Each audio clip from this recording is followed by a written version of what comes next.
धार्मिक स्वतंत्रता क्या है? धर्म या विश्वास की स्वतंत्रता एक व्यापक अधिकार है जिसमें विचार, विवेक, अभिव्यक्ति, संघ और सभा की स्वतंत्रता शामिल है। धार्मिक स्वतंत्रता में अंतर्निहित है किसी के विवेक के अनुसार विश्वास कराने या ना कराने का अधिकार और अपनी मान्यताओं को खुले तौर पर शांति से और बिना किसी डर के जीने का अधिकार।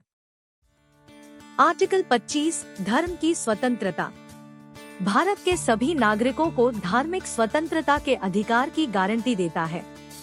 यह सुनिश्चित करता है कि प्रत्येक व्यक्ति अपनी पसंद के धर्म का अभ्यास करने, मानने और प्रचार करने के लिए स्वतंत्र है। हालांकि यह अधिकार कुछ प्रतिबंधों के अधीन है, जैसे सार्वजनिक व्यवस्था, नैतिकता और स्वास्थ्य।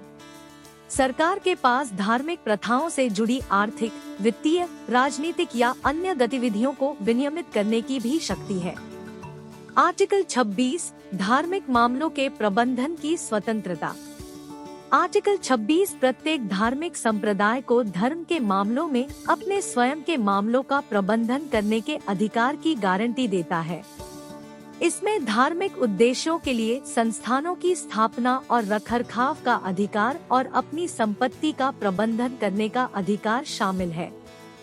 हालांकि यह अधिकार सार्वजनिक व्यवस्था, नैतिकता और स्वास्थ्य के साथ साथ संविधान के अन्य प्रावधानों के अधीन है।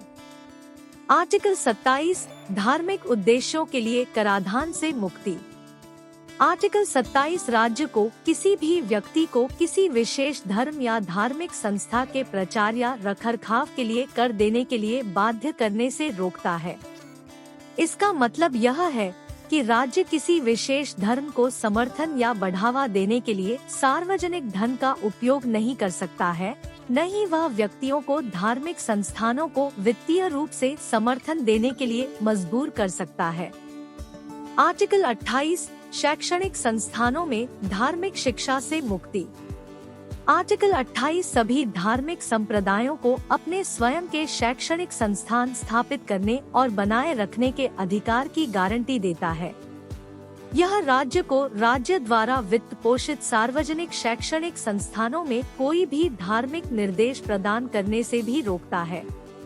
हालांकि ऐसे संस्थानों में जाने वाले छात्र बाहरी स्रोतों से धार्मिक शिक्षा प्राप्त करने के लिए स्वतंत्र हैं, जब तक कि यह संस्थान की शैक्षिक गतिविधियों में हस्तक्षेप नहीं करता है।